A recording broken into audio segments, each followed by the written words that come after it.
24 настай би цагаан өргөө юм байна. Гэрийн доторх нэгэн зүйлээс хол эрдэн тоонтой, нуруу эрдэн үнэтэй, хас эрдэн хаантай, нацэг эрдэн хаалтай, батманы багтай, бат хаан тултай юм байна. Гэрийн доторх нэгэн зүйлээс бидний ялтыг нээгээд үзвэл гэрэлтгээс түнхтгээс үч тавтан бүцгэд эдгээр зүйл зөм бүрийн юм байна. Баруун хойдолын априйг нээгээд үзвэл эх хүмүүний эд чиглэлийг заасан бие ирээн элчтэй гурвсан хүн мөрдөн мөрдөн гэсэн хөрс үдний болтын эдгээр зүйл зөм бүрийн юм байна.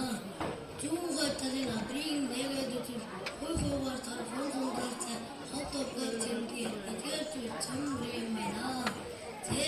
Сансан бүхний саваад утсан бүхний номын ясаар болон төвшөөрөлийг дээш нь төвшүүлэн сонсгоо. Малчин сумын сурагч Отгонбатад баярлалаа.